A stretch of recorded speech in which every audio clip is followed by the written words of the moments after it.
Jean-Jacques Simon, bonjour. Vous êtes chef de la communication UNICEF pour la région Asie du Sud, actuellement à Katmandou. On parle de près d'1 million d'enfants très durement touchés par le séisme.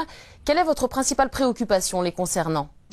Il y a plusieurs enfants, comme vous l'avez dit, qui sont directement et indirectement affectés. Le plus directement, c'est lorsqu'ils ont perdu leur maison, parfois leurs proches, et qu'ils se retrouvent dans la rue du jour au lendemain. Donc, il y a plusieurs camps d'infortune autour de la capitale et dans le reste du pays. Et bien entendu, il faut les assister d'une manière très, très rapide, en eau, en médicaments, et pour les plus en nutrition. Alors, vous le dites, vous manquez cruellement de tout. Est-ce que, selon vous, l'aide humanitaire internationale met trop de temps à arriver? Elle met le temps qu'il faut, malheureusement. Je vous dis malheureusement. Ce soir, il y a un cargo de l'UNICEF, un avion cargo qui arrivera avec du matériel, surtout du matériel médical, des tentes, des vaccins, etc.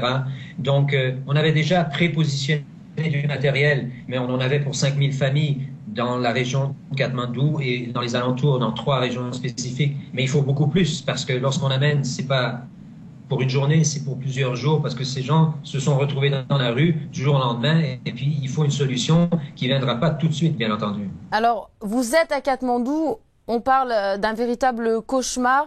Est-ce que vous pouvez nous décrire la situation autour de vous, ce que ressentent les gens? C'est une capitale qui habituellement a énormément de trafic. Il n'y a pas de trafic, les gens sont dans leur quartier, les gens s'entraident parce que plusieurs d'entre eux ont perdu leur maison, parfois des proches aussi. Mais il n'y a pas d'électricité, il y a un accès à l'eau difficile, les commerces sont fermés pour la grande majorité et il y a encore des secousses ou des répliques. Donc, on s'attend à quoi? On ne sait pas. Donc, il y a beaucoup d'inquiétude, beaucoup d'appréhension par rapport au futur.